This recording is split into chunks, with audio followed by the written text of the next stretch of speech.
La paix soit avec vous. Dans la précédente audio, j'ai traité en deux parties du phénomène marxiste, de sa théorie au niveau économique, et de quelques petites analyses sans prétention sur son devenir. Je ne peux parler du marxisme sans traiter, bien entendu, également du capitalisme qui aujourd'hui a triomphé, n'ayons pas peur de le dire. Et donc,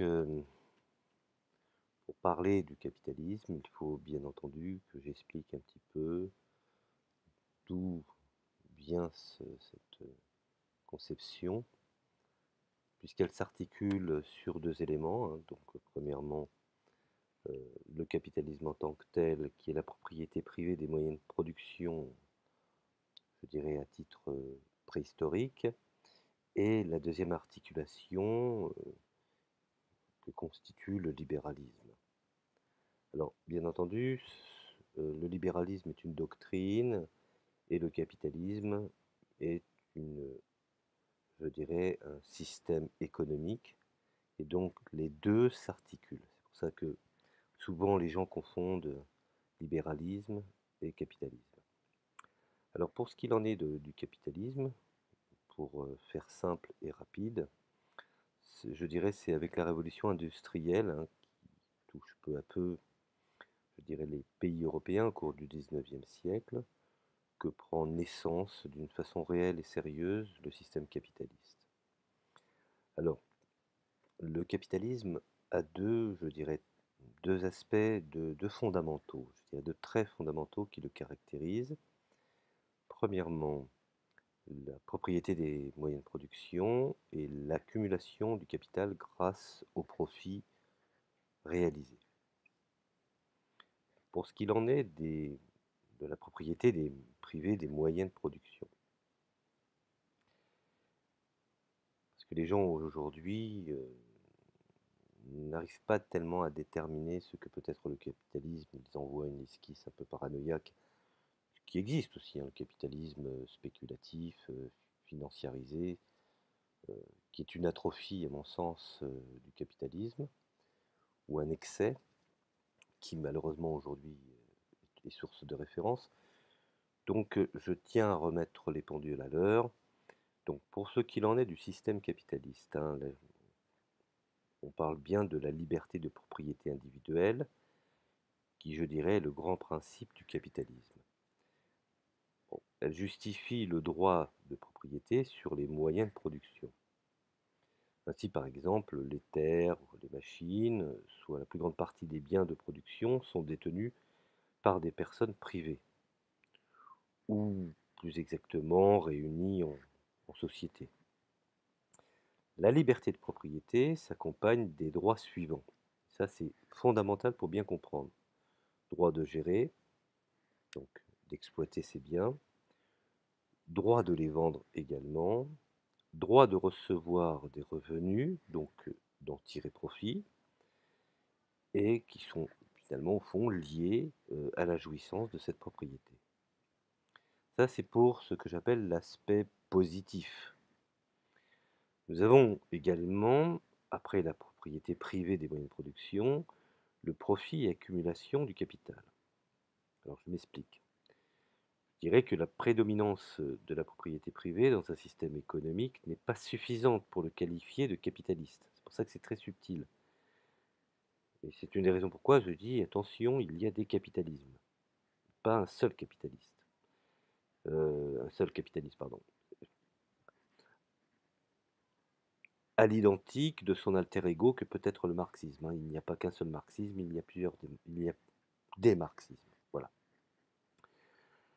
Alors, je dirais que l'existence de relations marchandes, toujours dans le sujet du capitalisme bien entendu, des relations marchandes ne peut pas être le caractère fondamental du capitalisme, et le fait que la plupart des objets produits soient destinés à devenir des marchandises, et que, je dirais, la production soit orientée non pas vers la consommation directe, ce qu'on appelle entre guillemets l'autoconsommation, mais vers la vente des marchés définis seulement par une économie, je dirais, économie marchande, ce qui plus tard va amener à ce qu'on appelle d'une façon peut-être un peu plus vulgarisante, l'économie de marché.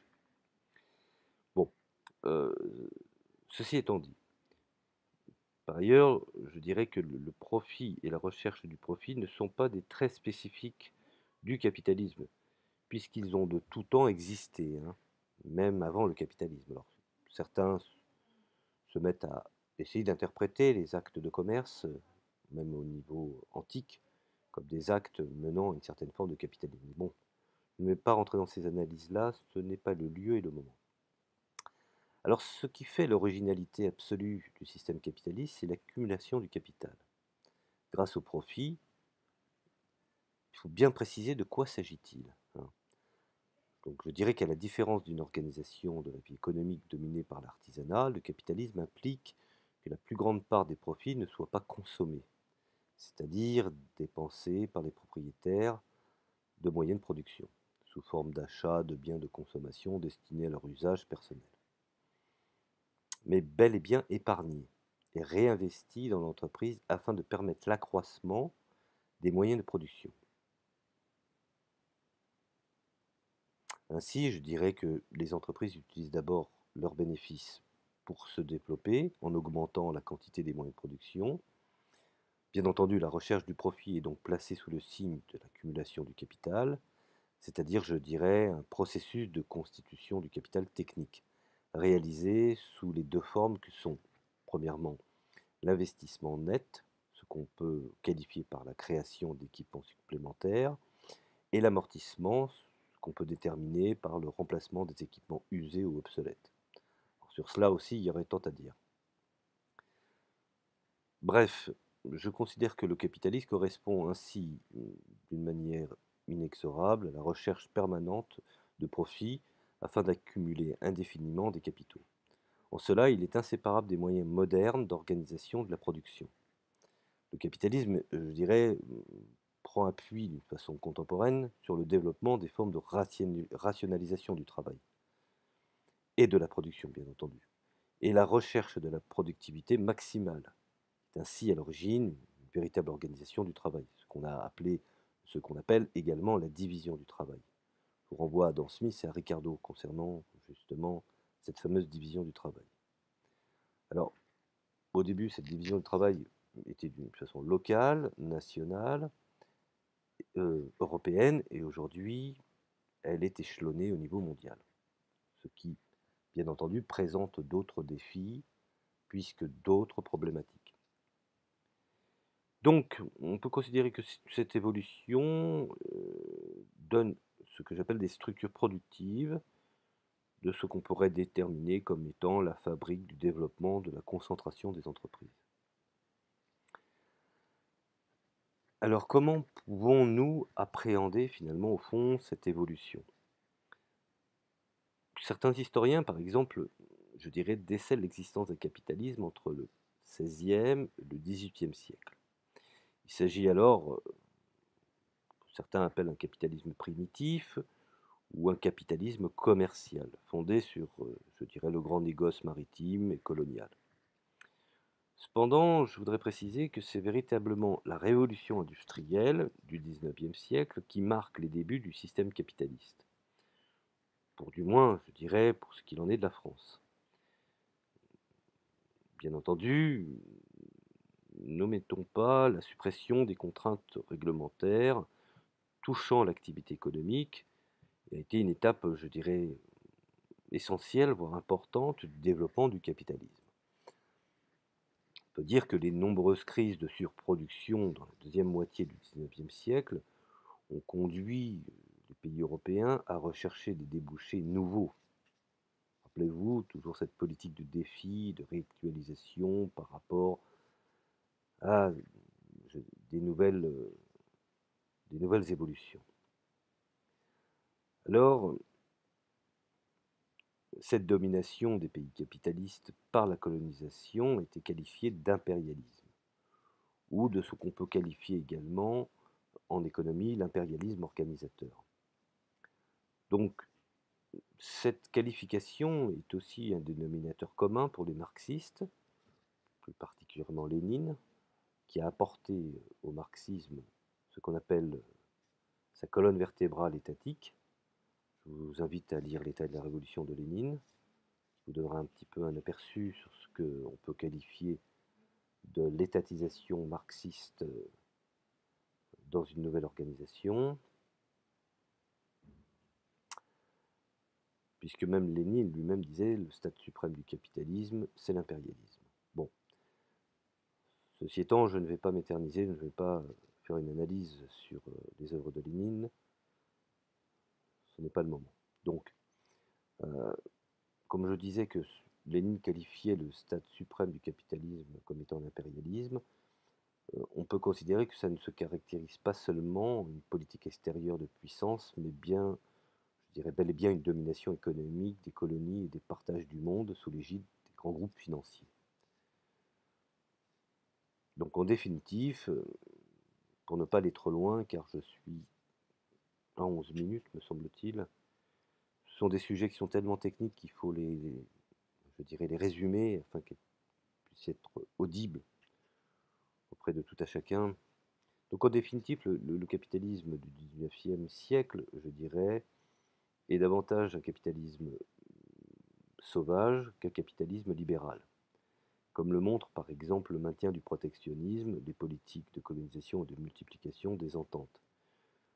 Le capitalisme est alors, je dirais, indifféremment libre-échangiste ou protectionniste selon son intérêt.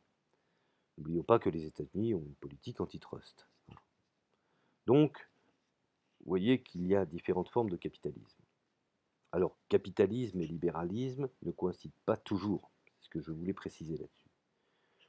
Le développement du capitalisme interventionniste en est au XXe siècle, je dirais, une illustration probante. Ce qui est le cas, par exemple, maintenant j'en ai fini avec une petite explication succincte du capitalisme, je voudrais traiter d'une façon rapide également le libéralisme qui est une autre doctrine. Alors bien entendu, elle s'articule aujourd'hui avec le capitalisme, mais on peut être capitaliste et non libéral, et on peut être libéral et non capitaliste. La nuance est là. Donc, comme je le précisais, le libéralisme est une doctrine qui affirme, je dirais, le caractère fondamental de la liberté individuelle. Or, je vais vous donner un exemple, certains anarchistes peuvent être des libéraux, car ils auront effectivement, je dirais, les mêmes ressemblances que certains capitalistes, comme par exemple la détestation de l'État, la liberté absolue, mais ce n'est pas pour autant qu'ils seront d'accord avec les lois du marché. Bon, ça c'est pour la petite histoire. Maintenant, le libéralisme, dans ce qu'on appelle son aspect fondamental, est avant tout, et ça faut bien le comprendre, la liberté individuelle dans les domaines économiques et politiques. Elle repose, je dirais, sur la volonté de limiter, voire de faire disparaître l'action de l'État. Ce qui est assez, je dirais, similaire à la pensée anarchiste. C'est pour ça qu'aujourd'hui, nous avons des anarcho-libéraux ou nous avons des anarcho-capitalistes. Vous voyez que les choses sont amplement plus complexes. Alors pour parler des différents libéralismes, comment pouvons-nous qualifier ces principes ou déjà présenter, je dirais, son origine? On peut considérer que selon tous les historiens et les spécialistes, le libéralisme serait né aux alentours du XVIIIe siècle en réaction à l'absolutisme, je dirais, royal de l'époque. Donc il s'aventure et s'érige en principe fondamental de la liberté individuelle, c'est-à-dire l'autonomie et la libre initiative des individus dans l'organisation de leur existence. Ce qui peut être aussi une certaine forme d'autogestion. Vous voyez, on peut arriver facilement à la pensée anarchiste. Maintenant, dans cette libre initiative des individus, aussi bien dans leur organisation que dans leur vie, libres et responsables, ceux-ci doivent décider d'eux-mêmes de leurs actions. Ça, c'est un aspect fondamental. Alors, ce principe en implique aussi, je dirais, d'une façon automatique un autre, qui est la limitation du pouvoir politique, quel qu'il soit. On distingue alors deux grandes traditions libérales pour garantir, je dirais, cette limitation, voire même cette disparité à long terme. Pour la première, je dirais, seule la règle peut limiter le pouvoir. Donc on définit au départ des domaines où l'État ne doit pas intervenir. Nous avons l'exemple de Montesquieu, euh, qui définit justement, est inséparable de la seconde, puisque, je dirais, selon lui, la tradition pour laquelle seul le pouvoir arrête le pouvoir, il est donc nécessaire dans ce cas de diviser le pouvoir et de le répartir afin que plusieurs pouvoirs législatifs, ou exécutifs, judiciaires par exemple, s'opposant entre eux, aucun ne puisse dominer absolument, ou de prendre, je dirais, l'ascendance sur l'autre. L'affirmation de la liberté des individus et la nécessité de limiter le pouvoir étatique, laissant cependant sans réponse des questions essentielles. Comment éviter que la liberté permette aux plus forts de dominer, ce que certains pourront appeler ce qui est liberticide? Ou effectivement, comment harmoniser les différentes actions des individus et éloigner le spectre d'une loi jungle, alors que chacun est libre d'agir à sa guise? Comment déterminer que ce ne soit pas la raison du plus fort, et finalement, au fond, trahir par-delà l'idée, en revenant à des structures plus primitives?